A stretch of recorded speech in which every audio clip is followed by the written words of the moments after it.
বিশ্বনবী তো সিগনেচার দিতে জানতেন না, কারণ বিশ্বনবী ছিলেন নবী আল উম্মি, নিরক্ষর নবী। বিশ্বনবীর কোনো অক্ষর জ্ঞান ছিল না। আলিফ বা তা সা, কোনটাকে জিম বলে কোনটাকে হা বলে উনি বুঝতেন না, কোনটাকে ওয়াহিদ ইসনাইন সালাসা 1 2 3 কিভাবে লেখা থাকলে ওটা পড়তেও জানতেন না। উনি নিরক্ষর ছিলেন। লিখিত কোনো জিনিস রাসূল সাল্লাল্লাহু আলাইহি ওয়াসাল্লামের কাছে এটা একটা রহস্যের মতো ছিল, উনি পড়তেই জানতেন না। কেন জানতেন না? আল্লাহ ওনাকে শিখাননি। একজন নিজেকে আজহারি পরিচয় দিয়ে এই উম্মি শব্দের অর্থ করেছেন নিরক্ষর, নাউযুবিল্লাহি মিন যালিক। এবং শুধুমাত্র রাসূল পাক সাল্লাল্লাহু আলাইহি ওয়াসাল্লামের শানে এই নিরক্ষর শব্দটা ব্যবহার করে ক্ষান্ত হননি তিনি, বরং তিনি এটার বিশ্লেষণ এমনভাবে করেছেন যা এই যাবৎকালের কোনো মুফাসসিরিনে কেরাম এই ধরনের ব্যাখ্যা বিশ্লেষণ করেনি, যা প্রত্যেকটা ঈমানদারের অন্তরকে আঘাত দিবে এবং ঈমানদারের অন্তরে রক্তক্ষরণ সৃষ্টি করবে। তিনি এইভাবে বলেছেন যে রাসূল পাক সাল্লাল্লাহু আলাইহি ওয়াসাল্লাম এমন ভাবে নিরক্ষর ছিলেন, নাউযুবিল্লাহি মিন যালিক, যে রাসূল পাক সাল্লাল্লাহু আলাইহি ওয়াসাল্লাম কোনটা কোন হরফ, কোনটা আলিফ, কোনটা বা, কোনটা তা, কোনটা ওয়াহিদ, কোনটা ইসনাইন, কোনটা সালাসা, রাসূল পাক সাল্লাল্লাহু আলাইহি আসসালামু আলাইকুম। আমাদের প্রিয় নবী মুহাম্মদ সাল্লাল্লাহু আলাইহি ওয়াসাল্লাম এর কি কোনো অক্ষর জ্ঞান ছিল নাকি ছিল না, এই বিষয়টা নিয়ে কেন এত দ্বিমত? আজ আমি আপনাদের সত্যটা দলিল সহ জানানোর চেষ্টা করব। আমরা 3 জন বক্তার মুখ থেকে শুনলাম। মিজানুর রহমান আজহরি সাহেব ও দেলোয়ার হোসাইন সাহেব একই কথা বললেন, কিন্তু আব্দুল মুস্তফা মাঝহারি সাহেব কেন দ্বিমত পোষণ করছে? আমরা এখন কিছু দলিল দেখব, তারপর শেষের দিকে রয়েছে ডাক্তার জাকির নায়েক সাহেবের বক্তব্য, তিনি কি বলেন। চলুন দলিল দেখে আসি। সহিহ বুখারী, ইসলামিক ফাউন্ডেশন, হাদিস নম্বর 2518, মুহাম্মদ ইবনে বাশার বারা ইবনে আজিব থেকে বর্ণিত। তিনি বলেন, রাসূলুল্লাহ ও হুদায়বিয়াতে মক্কাবাসীদের সাথে সন্ধি করার সময় আলী উভয় পক্ষের মাঝে এক চুক্তিপত্র লিখলেন। তিনি লিখলেন, মুহাম্মাদুর রাসূলুল্লাহ। মুশরিকরা বলল, মুহাম্মাদুর রাসূলুল্লাহ লেখা চলবে না, আপনি রাসূল হলে আপনার সঙ্গে লড়াই কিসের? তখন তিনি আলীকে বললেন, ওটা মুছে দাও। আলী বললেন, আমি তা মুছব না। তখন রাসূলুল্লাহ নিজে হাতে তা মুছে দিলেন এবং এই শর্তে তাদের সাথে সন্ধি করলেন যে তিনি এবং তার সাহাবা 3 দিনের জন্য মক্কায় প্রবেশ করবেন এবং জুলুকবান ছাড়া অন্য কিছু নিয়ে প্রবেশ করবেন না। তারা জিজ্ঞাসা করল, মানে কি? তিনি বললেন, জুলুকবান অর্থ ভিতরে তরবারি সহ খাপ। বলা হচ্ছে তার অক্ষর জ্ঞান ছিল না, তিনি পড়তে জানতেন না, লিখতে জানতেন না, নাউযুবিল্লাহি মিন যালিক। এই ধরনের কথা কখনো কোনো ঈমানদারের মুখে শোভা পায় না, জানতেন না। বরং আমরা বুখারী শরীফের মধ্যে কি দেখি, যখন হুদায়বিয়া সন্ধি হচ্ছে, তখন হুদায়বিয়া সন্ধি কাফের মুশরিকদের পক্ষ থেকে বলা হলো একটা সন্ধি চুক্তি, যেখানে রাসূল পাক সাল্লাল্লাহু আলাইহি ওয়াসাল্লাম যে সন্ধি চুক্তির মধ্যে যে চুক্তি নামার মধ্যে লেখা ছিল মুহাম্মাদুর রাসূলুল্লাহ সাল্লাল্লাহু আলাইহি ওয়াসাল্লাম, যখন কাফের মুশরিকরা আপত্তি তুলল যে না, আপনাকে যদি আমরা মুহাম্মদ রাসূল সাল্লাল্লাহু আলাইহি ওয়াসাল্লাম হিসাবে আপনাকে মেনে নেই, তাহলে তো আমাদের আপনাদের সাথে আর কোনো দ্বন্দ্বই থাকে না, সুতরাং আমরা আপনাকে রাসূল মানতে পারবো না, এই শব্দটা লিখে মুছে দিন। তখন হযরত আলী রাদিয়াল্লাহু তাআলা আনহুকে নবীজি বললেন, আলী তুমি মুছে দাও। তখন হযরত আলী রাদিয়াল্লাহু তাআলা আনহু একটা ঈমানের পরীক্ষার মধ্যে চলে আসলেন।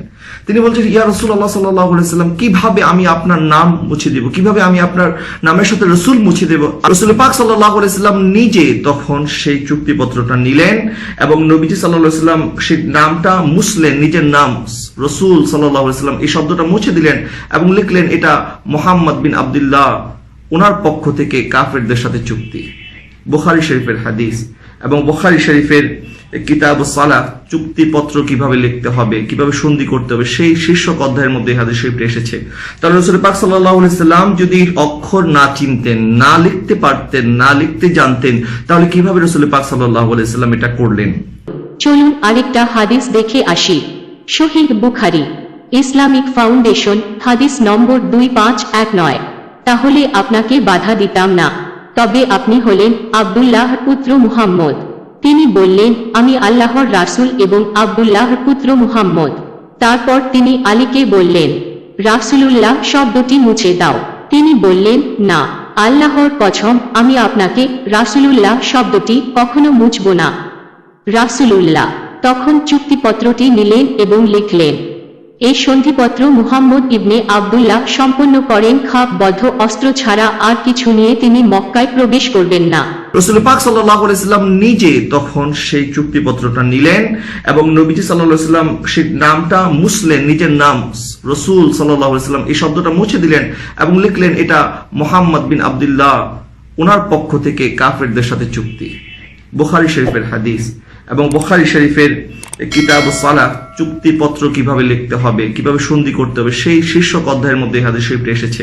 তাহলে রাসূল পাক সাল্লাল্লাহু আলাইহি সাল্লাম যদি অক্ষর না চিনতেন, না লিখতে পারতেন, না লিখতে জানতেন, তাহলে কিভাবে রাসূল পাক সাল্লাল্লাহু আলাইহি সাল্লাম এটা করলেন? চলুন আরেকটা হাদিস দেখে আসি। সহিহ বুখারী, ইসলামিক ফাউন্ডেশন, প্রথম খণ্ড, পৃষ্ঠা 47, হাদিস নম্বর 65। মুহাম্মদ ইবনে মুকতিল আনাস ইবনে মালিক থেকে বর্ণিত, তিনি বলেন, নর করিম একখানি পত্র লিখলেন অথবা একখানি পত্র লিখতে মনস্থ করলেন। তিরমিজি শরীফ, ইসলামিক ফাউন্ডেশন, পৃষ্ঠা 502, হাদিস নম্বর 1219। মুহাম্মদ ইবনে বাশশার আব্দুল মাজিদ ইবনে ওয়াহব থেকে বর্ণিত, তিনি বলেন, একদিন আদ্দা ইবনে খালিদ ইবনে হাওয়া আমাকে বললেন, আমাকে যে লিপিখানি রাসূলুল্লাহ লিখে দিয়েছিলেন আমি কি পড়ে শোনাবো? আরেকটা হাদিস দেখি। সহিহ বুখারী, ইসলামিক ফাউন্ডেশন, প্রথম খণ্ড, পৃষ্ঠা 80-81, হাদিস নম্বর 115। ইয়াহইয়া ইবনে সুলাইমান ইবনে আব্বাস থেকে বর্ণিত, তিনি বলেন, নবী এর রোগ যখন বেড়ে গেল তখন তিনি বললেন, আমার কাছে কাগজ কলম নিয়ে এসো, আমি তোমাদের এমন কিছু লিখে দিব যাতে পরবর্তীতে তোমরা আর ভ্রান্ত না হও। উমর বললেন, নবী এর রোগ যন্ত্রণা প্রবল হয়ে গেছে, এমতাবস্থায় কিছু বলতে বা লিখতে তার কষ্ট হবে, আর আমাদের কাছে তো আল্লাহর কিতাব রয়েছে যা আমাদের জন্য যথেষ্ট।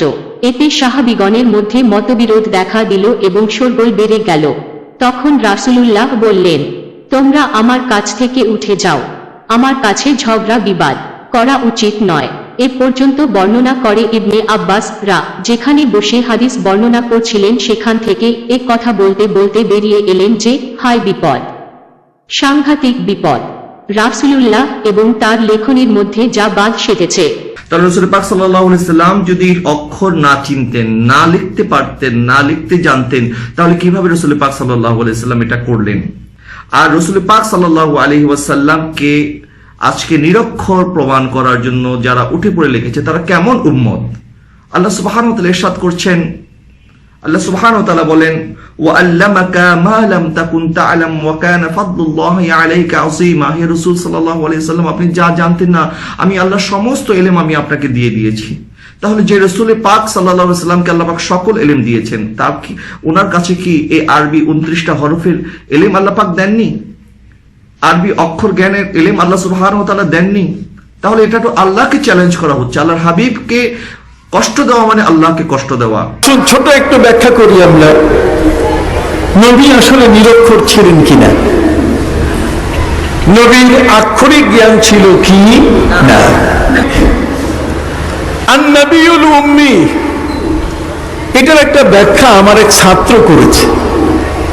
তো আমি তার ব্যাখ্যাটা যখন শুনলাম, তখন শোনার পরে আমি দেখলাম যে বেটা তুইও নষ্ট হয়ে গেলি।